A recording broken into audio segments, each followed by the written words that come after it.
welcome to Cape Bli-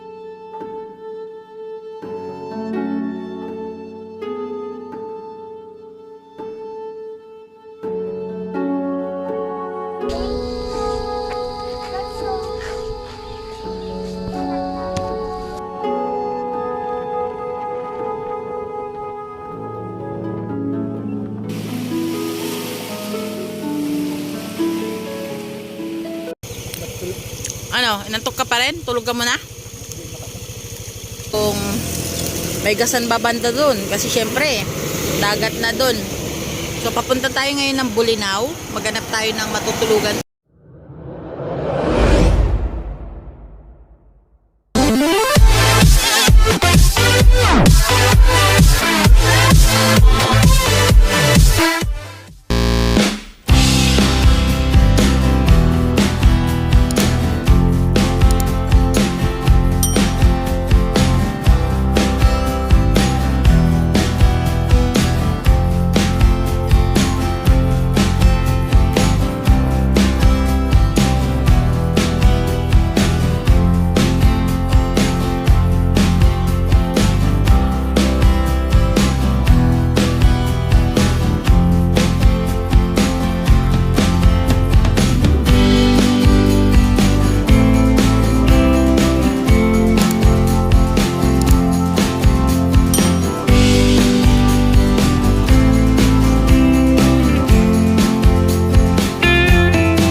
Tama ba?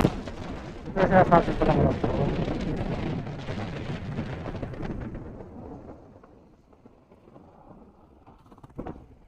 Ano yung sinasabi nila? Oo. Oh, madulas, madulas. Kunti na lang na ano si ano?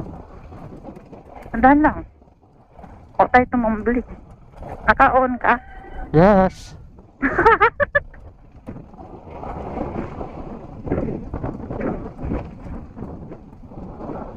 Ito pala yung sinasabing rough road.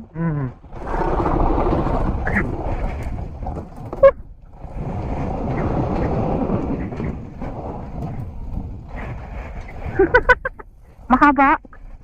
Paktay tayo pa. Adventure na itit. Adventure na itits.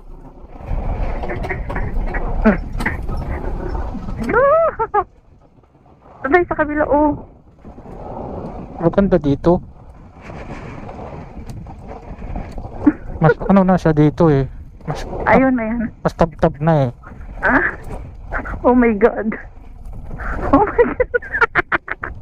Yun! Kraus! Tapos wala daan dito, no? And, Ano, no? and road, oh.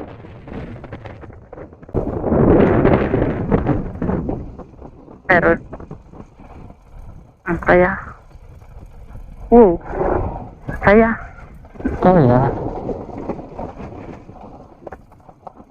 Ito pala yung rough road na sila. Eh, pwede naman tumabi eh. Tabi tayo. Tabi ka muna dyan.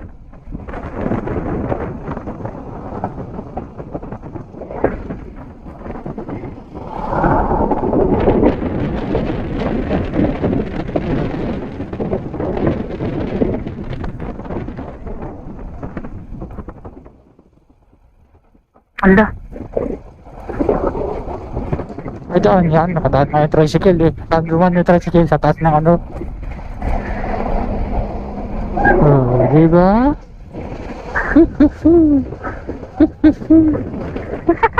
Wow. Apo, andaan.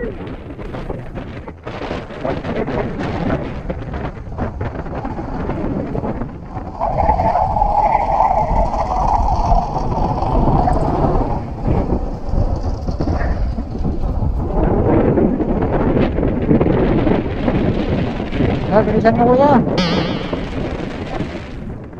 Ganda na dyan. Okay. And on the way to Bulinaw, Pangasinan. Hanap tayo doon ng matutulugan.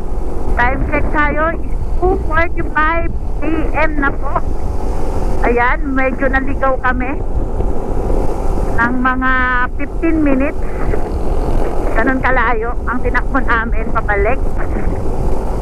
Nasobrahan namin. Hindi namin nakita yung papasok. Isa nakakaduling na si Waze. Ito, sinusundan nga natin itong mga nakapupunta ko. Kasakaling pareho lang tayo napupuntahan. Medyo masikip yung daan, pero at least hindi rough road, di ba? Tama? Oo. Tama! So, probinsya na dito, mga kapit. Another adventure. Another motovlog.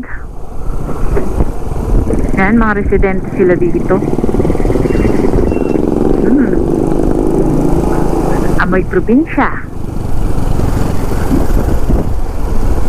Oh, oh. Boom, boom, boom, boom, boom.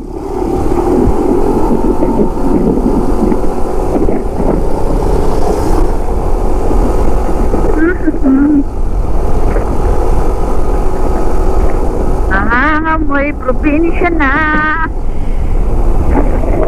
Pagod na rin tayo, mga kapit. Alas 2 pa tayo galing ng Taguig. At naghanap pa tayo sa Sambales ng mga kapag-anak ni Mr. Di ba, Mr.? Yes.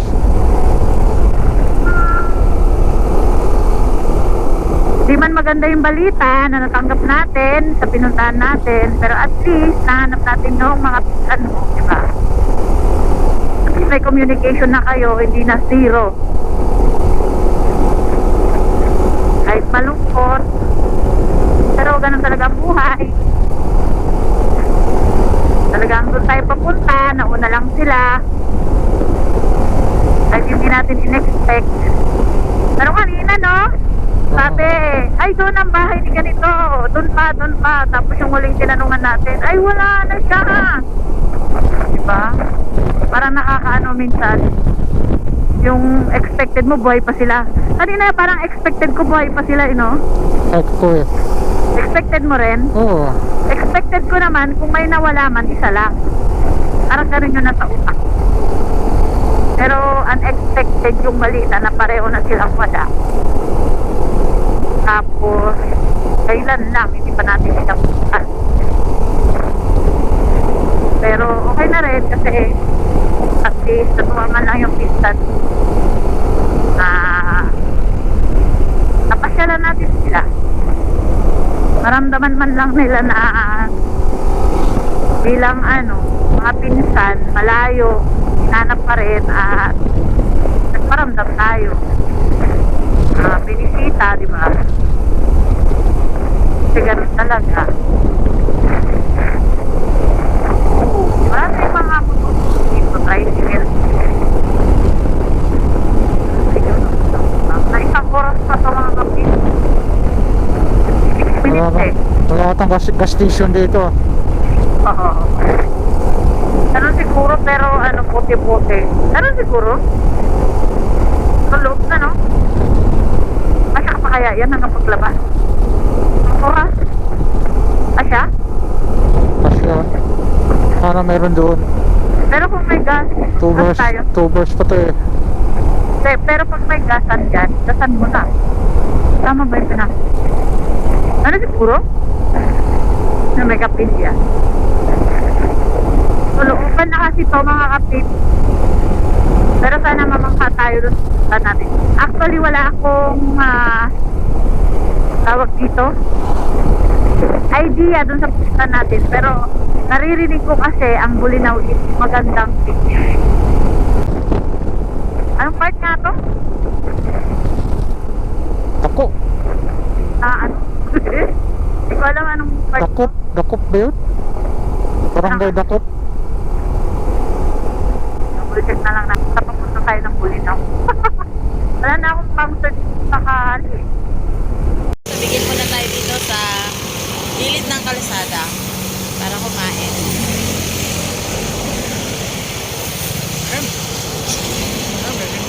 Picnic muna, pahinga. Kain tayo. Nagka-charge pa yung cellphone ko. Ganda dito.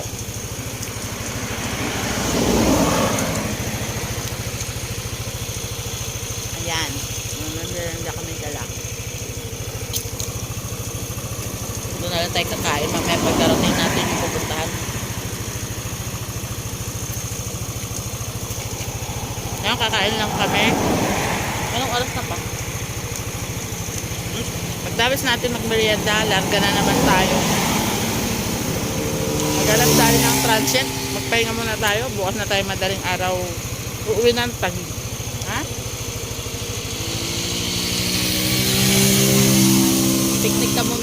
Picnic muna kami dito. Ayan, may mga baon kami. Ayan, ganyan. So ngayon, pagod si Bunso. Ayan. Ayan, sa gilid lang tayo ng kalsada. Ganda oh. Ilalim kami ng ganitong halaman o nakapuno. Puno ng, ano tawag dito sa puno na to? Kamachile. Ano? Okay lang? Pagod? Antok? Antok ka? Kamachile yan. Kamachile. Ano? Inantok ka pa rin? Tulog ka muna? Kaya na, saglit na lang, no? Tulog na lang tayo doon.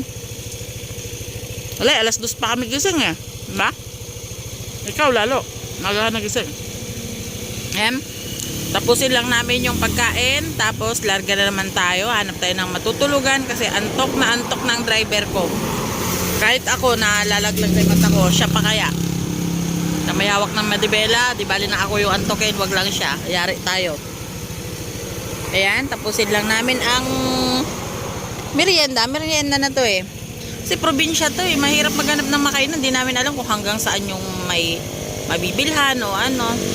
Tapos 2 bars na lang yung ano namin, yung aming gas. At nakakita kami dyan, para may nasisilip kami dyan, natatanaw kaming gasan. Kaya kailangan na namin maggas.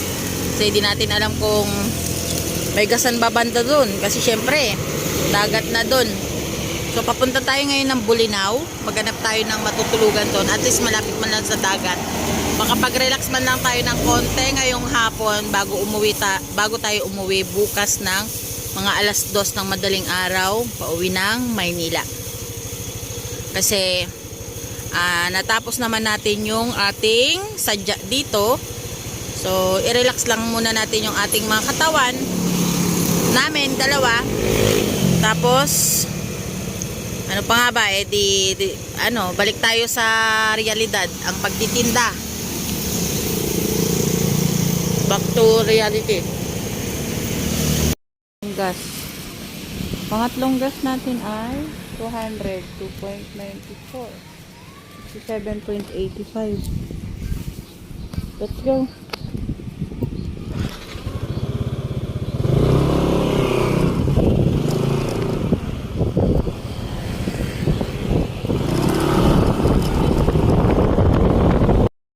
Cape, Bulinaw Lighthouse. Ayan, Barangay Patar. Dito na tayo sa lighthouse. Tara. Una dito. So, yan si lighthouse. Malaki yung paligid. Naakyat kaya yan? Naakyat kaya yan pa? Parang mamamatay ako dyan bago ko maakyat. Lipad na lang. Na? Gusto mo akyatin mo? Ikaw na lang.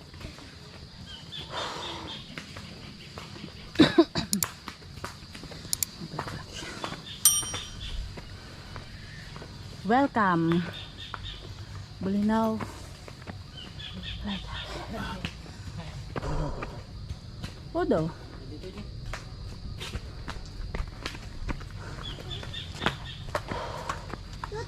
hindi sa ano, sa tike. Sa YouTube. I-search mo Oh. sa tike. Diba si Hello Kitty tikman? Ayun yung dagat. Si Hello Kitty ko natin. Diba wala ano siya, wala siyang bibig. But no, anak.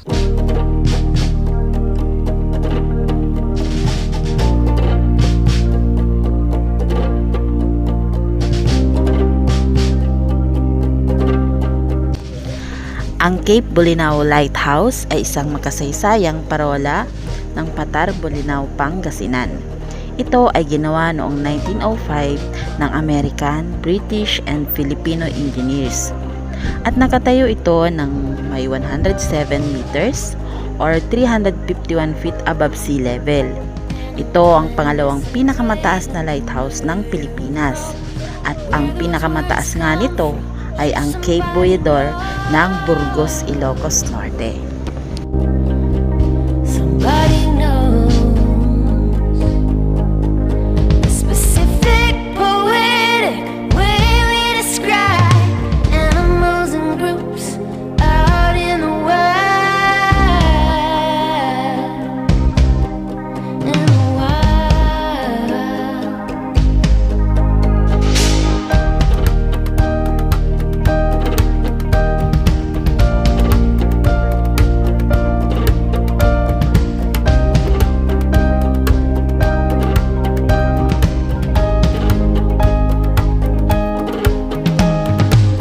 The chime of wrens, exultation of larks.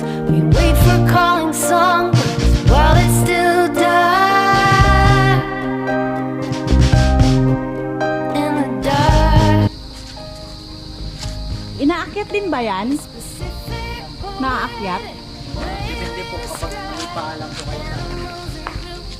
out in the wild.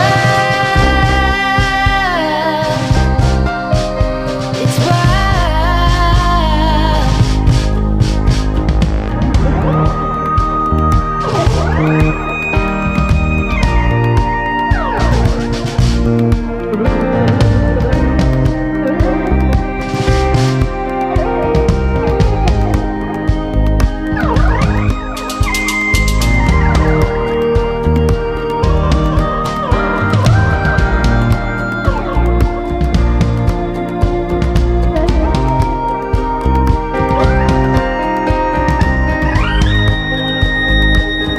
The specific poetic way we describe animals and groups out in the wild. It's Saan tayo? Mga transient house ng Saan? Below na. Ano ba yung ano natin? Belon. Ano ba yun? Ano bang island yun? Asan ba yun daw? Treasure of Bolinao. Ano ba yung ano natin? Ano ba yung ano ang ginagawa? Ano bang ano yun? Yung news. Female. Tingnan natin, pwede bang dumiretso doon? Wala ba doon? Saan? Treasure of Saan tayo?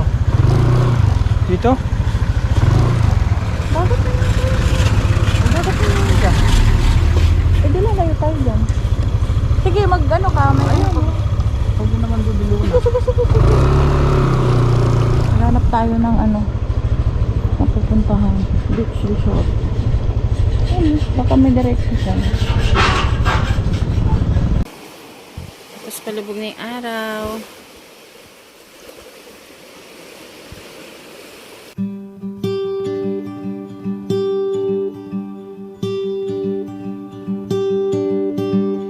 purple lilies in the vase.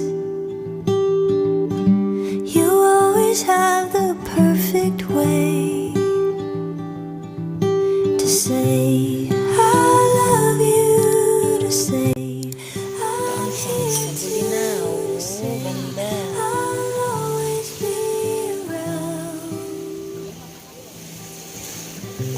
Pino na white.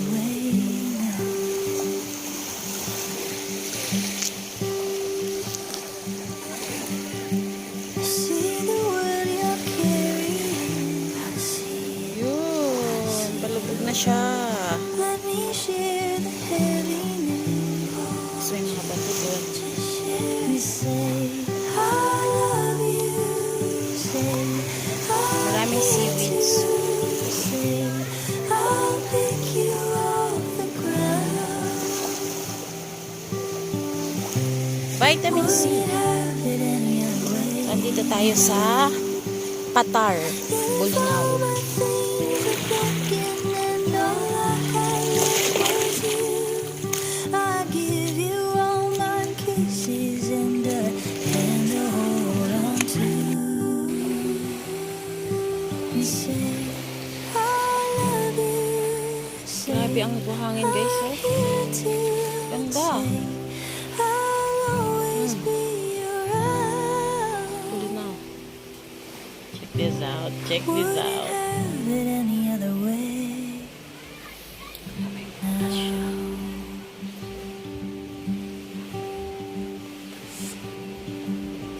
Lumalabas dyan.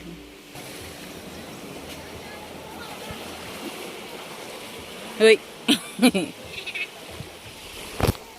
Ayan, tara, kain na tayo.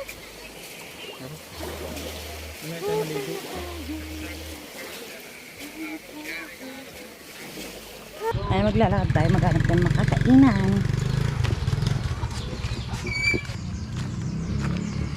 Hanap tayo ng makakainan.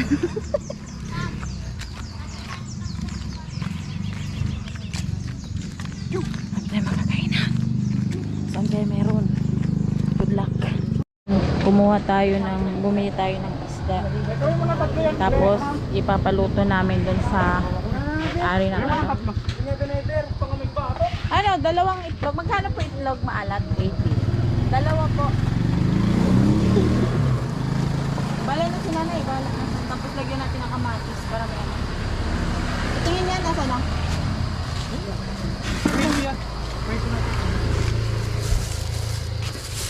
Yan. Isang bato at saka ano ba yan? Alumahan? Lumahan yata. Hasa-hasa na yan. Hindi na nakapag-antay yung isa. Ayan, nagpaluto kami sa nanay, yung basta mga kamag-anak nila dito. Kasi wala yung may-ari. So, ito, ganito ni nanay. Tapos, ito. Ito yung pagkain namin. Yan, kain tayo. Parang sarap ko. Yan, ano, alok ka naman, oy. Ayun po. Dito ko kakain, Budol Fight. Dito tayo kakain. Sarap na. Lambot yung kanin ni nanay. Dami sinaing ni nanay. Dito ako kakain. Yan. Sarap niya dito. Tapos lagyan natin ng... Naglagay pa sila ng kutsara, no? Ganda doon kasi nakakapagluto sila. Yan. Tapos yung fish.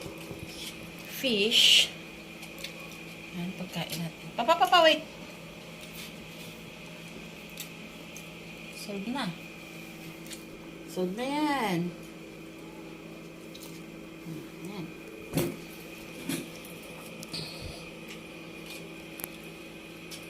Solve na yan. Solve na.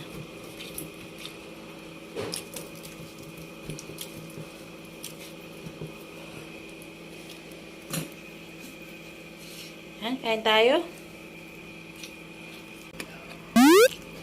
Tulog na kami. Panood kami bagong bukas. Wala natin energy. Sarap ng isda.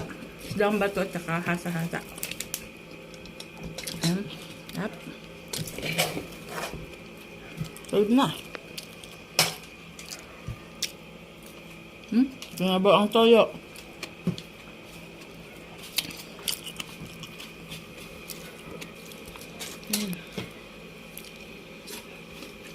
Diba, ano na to? Talo-talo. Talo-talo na sa gutom to.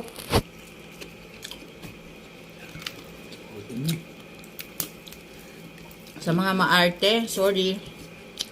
Walang arte-arte pag gutom. Susi ka pa ba? Sa dagat tayo, wala tayong kakilala. Walang pagkain. Biskuit lang, di pwede. Kasi isang kain pa lang kami ng kanin. Biyahe pang bigat ng biyahe. Ay bang ang bigat. Wala, ang tagal ba? Tapos medyo yung mga daan, siyempre. Ano tayong kalala. May mga rough road. Tapos siyempre, kailangan natin kumain ng marami. Kain. Huwag na tayo diet. Ba? Sa diet pag din kang pagod.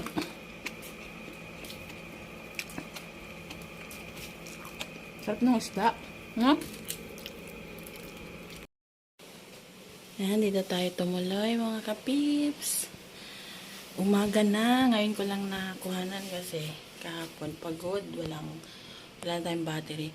So, itong room na to is 1, 2. Yun, may aircon. Double deck siya. Yan. Tapos, may sarili siyang banyo. Yan. Yan ang banyo niya. Yan. Malinis. Tapos, may salamin siya dito. Yan. All in all, okay naman. Tapos, malapit lang to sa dagat. May electric fan, may aircon. Yan. Tuloy, palis na tayo. Dito kami natulog. Tapos, patayin na natin kasi lalabas na tayo. Mag-out na tayo dito. Yan. Tapos, ito yung labas.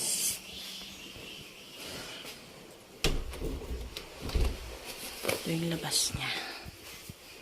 So, ayan. May probinsya pero good na siya. Ayan. Yan. Ano, good morning. Morning. Saan tayo ngayon? Uwi na tayo ng Taguig. Yan. So, ayan yung tinuluyan natin. May kalat tayo dun. Ayun, iniwan na natin yung kalderong kinainan natin kahapon. May kanin pa dun. Kukunin na lang daw nila dito. Tapos may basura tayo dun. Yan. So, ayan siya. Dito tayo tumuloy. So, isa siyang room.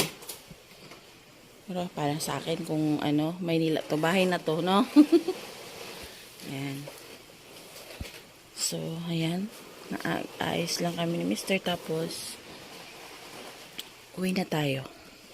Mahaba pa ang biyahe. 6 to 7 hours. Sana hindi matraffic sa Maynila. Tapos, guys, ang dagat, ito. Ito yung dagat. Sobrang lapit lang. So, ayan. Ayan na yung dagat. May mga cottages na yan. Kung naririnig nyo, ayan na yung dagat. Babain natin ng konti. For the last time. So, ayan ang dagat. Ayan, guys, na. Ayan. Hindi siya masyadong kita. Kasi, alas 3 pa lang ng madaling araw.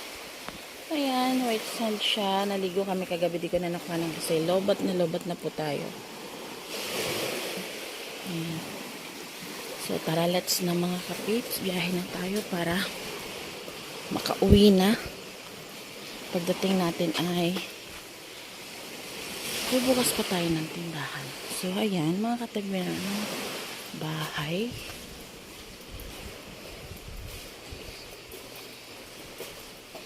Ayan. Ayan, tara na. Helmet lang ako, tapos tara na. Alis tayo. Asan na kayo yung ko? Yung sa mukha ko.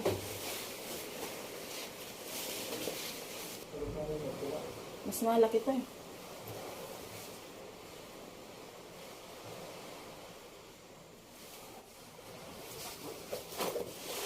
Wala tayo na iwan pa.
pasalubong. Malvin, bili tayo ng padas. Espada pala. Kalahating kilo. 350. Alaminos na tayo, no?